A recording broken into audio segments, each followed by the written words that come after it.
The show starts in 10, 9, 8, 7, 6, 5, 4, 3, 2, 1, go. Whether you're new to sales or a lifetime veteran, the Blackbelt Sales Podcast will sharpen your sword and guide you to master the art of sales. And now, here's your host, the ninja himself, Gene Slade. Welcome back to the Blackbelt Sales Podcast. Got my main man, Don Johnson, in the booth with me this morning. Good morning, Don. How are you, man? Good morning. Another wonderful day. Getting through this storm, but we are going to have a wonderful, wonderful day. It's another wonderful day in the neighborhood. Hey, if you are joining us on Facebook or one of the live platforms right now, please put live down in the comments for me. Would you do that for me? That's kind of the fee for the show for you attending. So, and if you're watching this on a replay or listening on a replay, go ahead and put replay down in the comments for us. So Don, this morning we're going to be talking about the I got to talk to my spouse objection. So why don't we talk about first, what do you want to talk about? You want to talk about let's say we're on a tune-up first, or we're on a comfort advisor lead? Let's do the tune-up or service call, or a maintenance call. A lot of times we're going to be getting ready for our maintenance season to kick off here soon. Yep. In lots of areas of the country. So let's talk about a maintenance call where let's see what we can do to get rid of that annoying, I got to talk to my spouse, right? So that's a good place to start. I know that we didn't talk about this, but I think that it's important to at least talk about getting a time commitment as a part of all of this.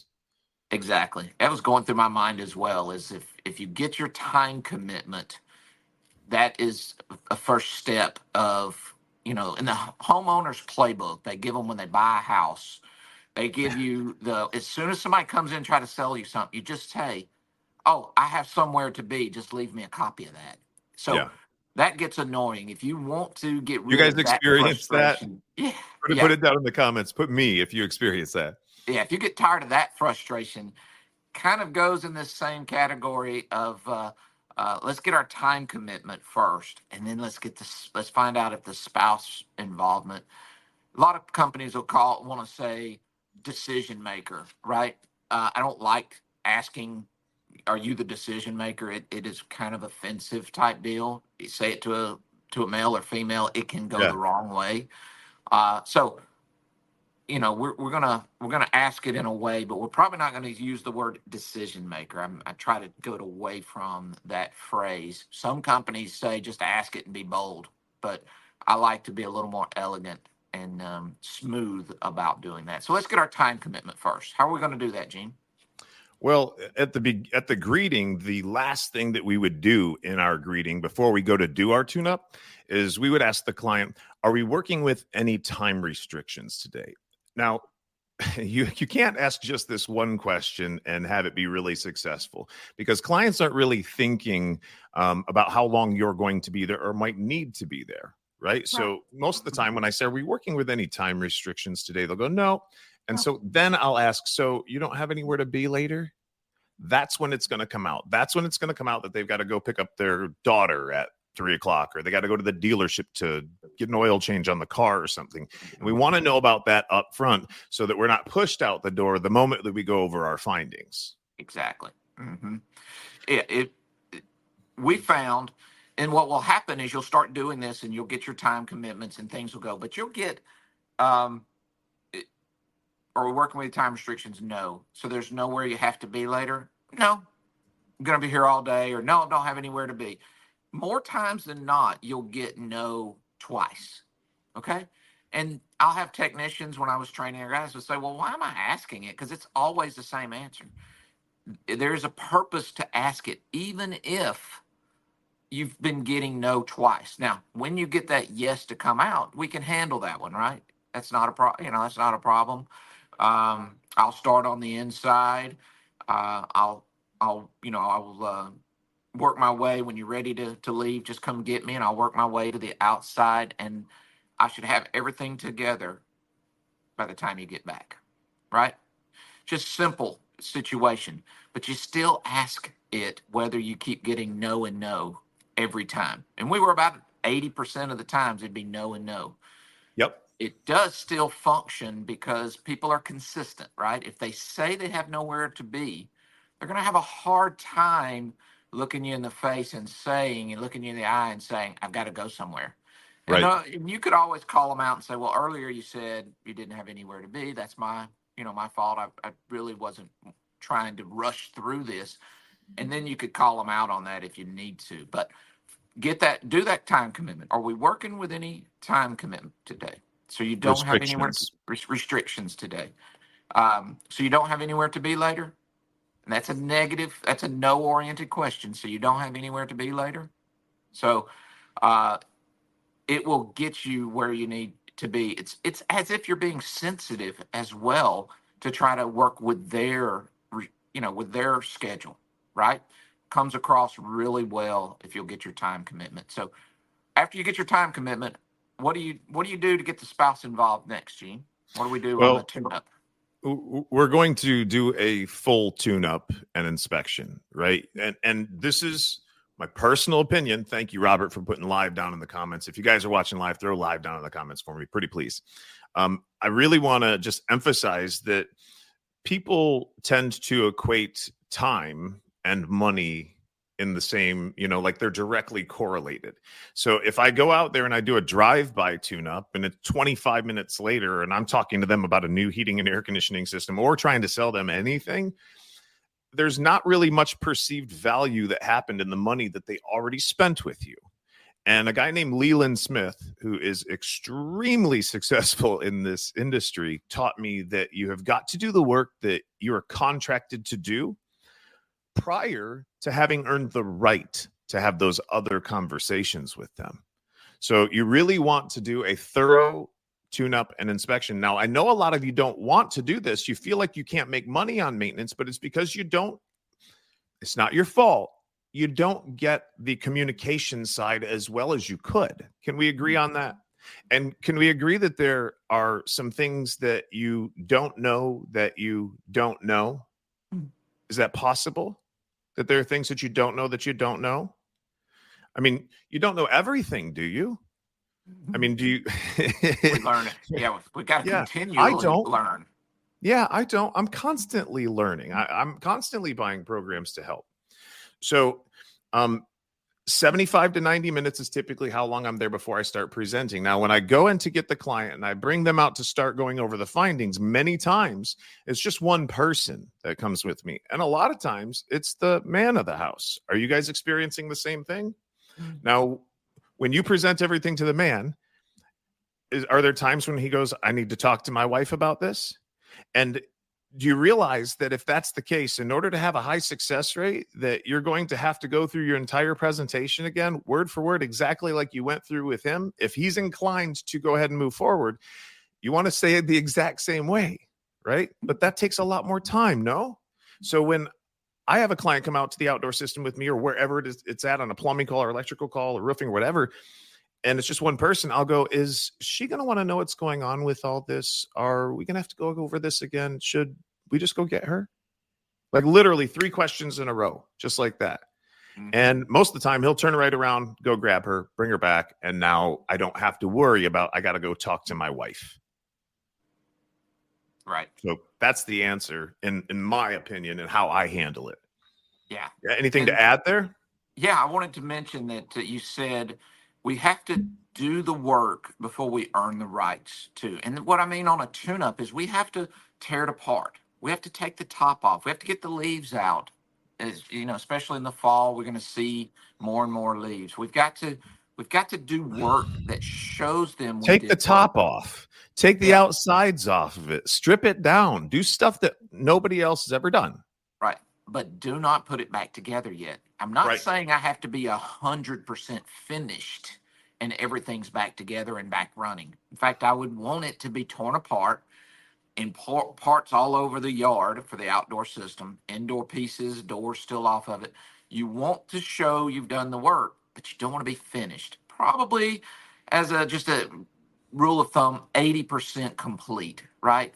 Yeah. The last 20% is putting it back together and cycling it. Now, And why would I want to wait to put it back together until after I've went over my findings? Well, twofold is once it starts operating, we tend to see that the client's like, oh, I like, and they get that cool air happening. They're like, whatever you've done up to this point, I'm good. I don't need anything else. Yeah. So that's the first. It's working. Yeah, it's working. That's really a big portion of it is, but we have to make sure that they see that we did the work that we promised them that we would do. So we got to make sure they see that we did something. We have to then, have it at that point where we're waiting on them to give us an answer. And if we're going to assume the sale, which we've talked about that in other calls, if Right. we're going to assume they're going to want all the things on the list, why would we put it back together? Because that if we put it back together, we're assuming they're not going to want anything done. They're not going to want the new fan motor. They're not going to want the compressor saver kit. They're not going to want the stuff. You're kind of telling them when you put it all back together and you haven't even asked them, what they want to do, you're assuming they're going to do nothing. So presenting while it's apart is assuming we're going to do it all and then I'm going to put it all back together, right? The fan motor, the compressor saver kit, the surge protector, whatever. So it actually kind of contradicts an assumptive close. If you put it all back together, you're telling them subliminally that I don't expect you to do any of this stuff. So Yeah. that's part of it for us is I got to show it. I've got to have them kind of waiting and uncomfortable so they don't just say, well, it's perfect. That's good. Just don't do anything. Whatever you did up to this point, that's good. That's all I want. And third, I want to kind of assume they're going to want me to do the work, the items that we found to fix these items, but I have to get their permission before I can just go start changing parts. I'm not going to just run up a bill and then say, this is what it cost you today. That's just not the professional that we want to be. Now, there's another side of this, and that's when you're running a comfort advisor lead or a straight estimate, right? Yes. Mm-hmm. Now, you guys have all complained about not having both spouses there, and some of you even get really, really tough with the homeowner before you ever go out there, and you're like confirming all this shit before you get out there. Yeah, well, both decision makers be there. I can't tell you how many times I've seen that script or heard that script. It makes me want to vomit, right? Because I pay attention to the way that I feel when I hear words, especially when we're in role plays and we're scripting things out. And it's just like, I mean, you couldn't be more obvious about it, right? So it's great if that happens. But once you get out there and you are going through maybe your first 20 minutes of being with the customer, there's a lot of things we do. And you've heard us talk about that on this podcast. But there's one specific question. If there's only one person there and I've looked around or I see they've got a wedding ring on or I see photos of them and a significant other, right? Maybe there's, I can tell that there's a spouse. I'm just going to say that. Okay. Yeah. One of the things I want to ask the client is because there's some people who will make decisions on their own, right? Some people don't actually need their spouse, but a lot of people do. So I'll ask them, especially when you're talking about a $20,000, $30,000, $40,000 project. So I'll ask them, is there anyone else whose opinion matters enough to you to involve them in this conversation? Is there anyone else whose opinion matters enough to you to involve them in this conversation? Now, what's the whole goal behind that, Don? Yeah, we're going to, with that process, we're going to really take away from them to say, I got to talk to my spouse later. That's really a big part of it. But again, the purpose of it is even if that's like my father-in-law or my next door neighbor or somebody else from church that's going to come up later, let's go ahead and know about it now. I'm not going to tell you that that people aren't going to do those things and we're going to tell you something to stop them from doing it. But if they're going to want their son-in-law, their father-in-law, their spouse involved, wouldn't we like to know it somewhere in that first 10, 20 minutes of conversation, right? Somewhere in there. Is there, the elegant way, instead of saying, are you the only decision maker? That is, I'm a salesman and I'm just going to hard sell you while I'm here. That's what you're really saying when you say the word decision maker.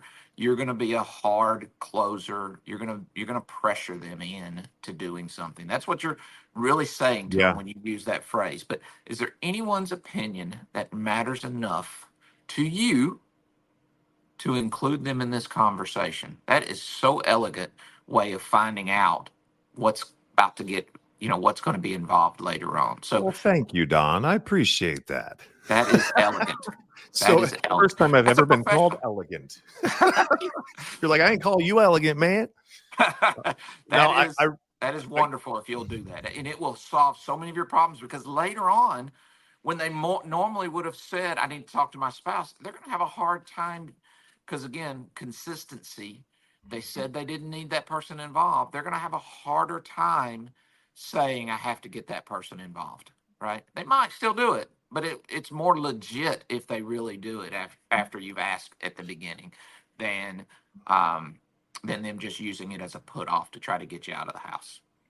Right? This is one of our superpowers over here at Lead Ninja, is crafting these word tracks. We're very, very intentional about it, and there is a science to it. And the more that you get to understand human beings, the more that you're able to put words together. And really, that's what people typically pay me for, is what do you say when somebody says this, right? Yes. And there is nothing that happens to you on a daily basis or a weekly or monthly basis, guys out there. There's nothing that your clients are saying to you that we haven't heard, that we cannot help you with. All right. So if you're out there struggling and clients are stopping you because you don't know what to say, you don't have a pre-planned presentation for everything that happens to you, you want to consider reaching out to us. Matter of fact, I'm going to throw my telephone number up right now, and anybody that wants to, you can shoot me a text and I'll help you. All right. Doesn't necessarily mean I'm going to charge you to help you, but I'll help you. So give me a message. Just shoot me a message. I got your back. Telephone number is 239-848-6533. One last time, 239 848-6533. Shoot me a text. Give me your name. Tell me, what trade you're in, what situation you're dealing with. And then maybe even I can set aside 10 or 15 minutes to jump on a Zoom with you and help you with it. All right. The other thing that you can do is you can drop what you're struggling with down in the comments here. And we read each and every single comment, and we respond to nearly every single one of them. And we'd be happy to take that information and then alert you and let you know which podcast we're going to go over that on. And it could be the next one or the one after that. So if you're dealing with any challenges, situations that keep stopping you from making sales, if you've got situations that are causing 0 tickets, how does that feel when you pull away from the client's house? The rejection that you're feeling. And it's not rejection, it's business refusal, but I know how you're taking it. It doesn't help. Right? Doesn't make you feel good, doesn't inspire you, doesn't give you power, right? Your clients should be thanking you and paying you significant sums of money for what you do. And if they're not, you want to give us a call. You might even want to come to the next Mansion event, which you've been seeing scrolling across the bottom of the screen. When is that one done? Well, we have one in Gatlinburg that's sold out, but the one you can sign up for is December 1st through the 5th. Back in Orlando. We've done this same location many, many times now. But in Orlando, December 1st through the 5th is a technician, service, maintenance, HVAC, plumbing, electrical trade, few solar, few roofing guys as well. We'll come to those, but it's the technician class on how to present and how to avoid those 0 tickets, and really how to quit blaming your client. How many times have you said it's these cheap clients? These everybody around here is cheap. It's these cheap clients we've got. Nobody wants to buy anything. It's you. Yeah. Don't wish that it would be easier. Wish that you were better.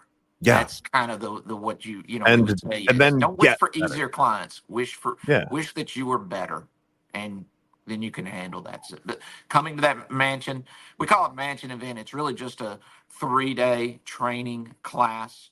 Now we put in some intense start in the morning times, chatting around breakfast, class all day. Sometimes it's even 8, 9 o'clock at night. We're still training and role playing and practicing some of these.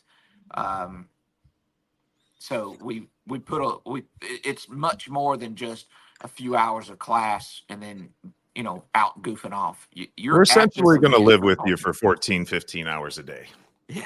Right. Yeah. And Don, it's worth saying we literally just announced that class and we're already 25% sold out for that one. And then the class after it, the 6th through the 8th, is a high ticket sales class with comfort advisors. And that one is 25% sold out as well. So they're going quick. So you might want to put mansion down in the comments if you're interested in that. Or again, hit me on my cell with a text, 239-848-6533. Don, are we leaving anything on the table? Well, we know you're going to get hit with the spousal and, getting the spouse involved, right? We know that is how to prevent it. What happens if somehow we didn't do it well and it comes out, I got to talk to the spouse. What are we going to do then, Gene? Just, we'll kind of close out with that, or a couple of little thoughts here at the end. What do we do if we're getting hit with it? And I tried to prep for it and I fell on my face, but now I'm getting hit with it at the end. What do we do then? So 2 different ways you can go. There's more than 2 different ways, but I'll give you 2 different ways. Number 1 would be to assume that they can get them on a FaceTime or something like that, right? Yeah. Just say, let's go ahead and give them a call. Would it be impossible for us to do FaceTime, right? And sometimes that's not going to work, right? If it does work, you're going to want to probably go through the entire presentation again. I personally prefer to reset the call and come back. I've had a higher success rate with that. So I'll go, look, I understand exactly how you feel when they say I want to talk to their spouse. Most of my clients feel exactly the way that you do. But what we found is that there's almost always different questions, concerns, preferences when it comes to, investing in a system like this. And my greatest fear is that you'll end up getting something that you don't like, that maybe is too noisy, or that you have to live with for the next 15 to 20 years. So would it be all right if I came back and, asked and answered some questions for you and Mrs. Smith, maybe for 20 minutes or so? And at that stage of the game, I'll take no just as gracefully as a yes. You can let me know what you want to do. Right. So it's a feel, felt, found, my greatest fear, and then you go for the close. I know it was long, but I understand how you feel. That other customers have felt the same way. But what we found is that there's always different preferences, things that people like or don't like, that vary from person to person. And my greatest fear is that you end up getting something that you're not happy with, that you're stuck with for the next 10 to 20 years. So would it be all right if I came back and, for 20 minutes and asked and answered any additional questions you guys have got, so that I can guarantee your satisfaction? Right. It's gonna be hard to say no to that. Right. So let's just get them on the phone. Oh, okay. No problem. Let's get them on the phone. Okay. I understand how you feel. I've had other felt the same way. And what we found is, once we involve them in the process. So let's involve them in the process. Let's reset for later. The third tactic, which I'm thinking is what do you feel you would, let's say you've presented and you're hitting this at the very end. How long you guys been married? Yeah. That's the first question I'd ask. What do you feel your spouse, which package would your spouse feel like they would want to do? And let's figure out what this person really wants to do. Which one do you feel is best for you and your family? Which one do you feel your spouse is going to feel is best for you and your family? And sometimes you'll get them to kind of tell you, I want this package because it's all the. I want the better package. They'll probably want the cheap shit. And they'll want the cheap. They'll throw their spouse under the bridge, so to speak, under the bus for us a little bit. And wouldn't it be nice to know that's what you're going to be dealing with a little bit? This goes a little bit more to, I'm going to talk to my spouse and I'm going to call you later. situation where you just can't get out, you just can't get it reset, so to speak, and you have to sell through this. This kind of also works when you have to sell to a higher authority, a committee at a church, or I'm talking with someone, but I'm not talking really with the decision maker situation. But I'm forced with this. I'm in a plan. I'm in a business, and I'm dealing with the maintenance guy. But I know ultimately this guy doesn't really make the decisions for this, right? He's there, kind of take it in front of Get his to the point. church.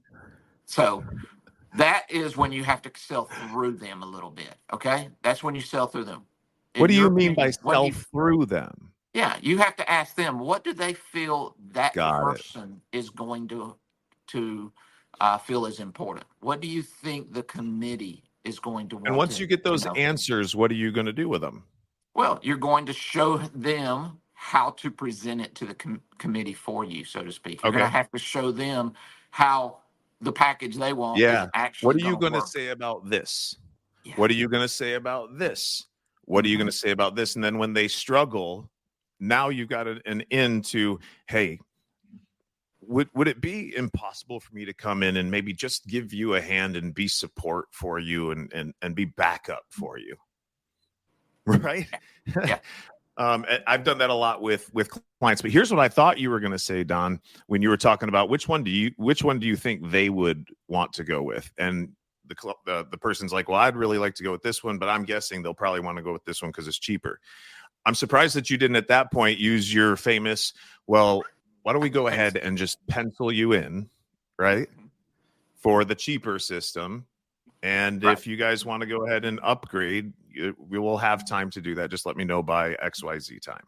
Yeah. So there's no doubt in your mind we're going with one of these two. I'll pencil you in for Monday to to get this project started, and you just let me know which one you guys decided would be best for you and your family. And you can text me. But yeah, I'm not sure about that. I might have to cancel it on you. It's not a problem. You just text me, and if we need to reschedule or move around, I'll take care of you. I'm just going to hold that spot for you for Monday. You just let me know which one of these two you've decided to go with. It puts it in a situation where they need to chase you down to Yep. cancel versus what we hear so many times that I've got to follow up with a client on getting, it's sold. I know they're going to buy. I just have to follow up and close them. No, get them chasing you down and having to reschedule or change it or cancel it with you. We found we would call that pencil you in. I'll pencil you in. Pencil doesn't sound as committed. Doesn't sound like I'm gonna take you to court because you I wrote something in pencil. Pencil could be Like, erased. it can be erased. It doesn't seem like I'm committing to anything. But once people make that first commitment, they start going to justifying why that's a good deal. And they'll go to justifying it so much more, rather than, why they should keep it rather than trying to convince themselves to move forward. Because Once they've we're made that so decision. self-righteous, aren't we? Yeah. So let's pencil. I'll pencil you in. I'll pencil you in for Monday. Again, you got to take the time frame based on Mhm. what you're dealing. Give them a little bit of. Ask them how long when's their spouse going to get home. How long they're going to need to talk. Perfect. Even if you asked me to put this thing in today, I'm not sure that I could get it done today anyway. So Right. I'll pencil you in for tomorrow, for Monday, for whatever your next install spot. And if something happens and you need to reschedule, you just give me a call or text me and I'll make sure to take care of you. And again, when y'all decide on which package you really want to go with, you just let me know and I'll hold both of them ready for you for Monday. Sound fair? Somebody I used to know used to add something into that, and I'm not saying that you have to add this into here. And it could even be dangerous if you don't have the right tone and inflection. But he used to say, "Look, if for some reason you did need to reschedule or cancel this, like your doing that would actually be a massive blessing to somebody else. I mean, we're in such high demand that it's really difficult to get a spot with us. Yeah. So, like you're creating You know what you're creating there, right? Yeah. You're drawing them in. Scarcity. Yeah, you're getting scarcity with that too. There's we're in high demand and scarcity herd and pack mentality are coming in there as well. Sure.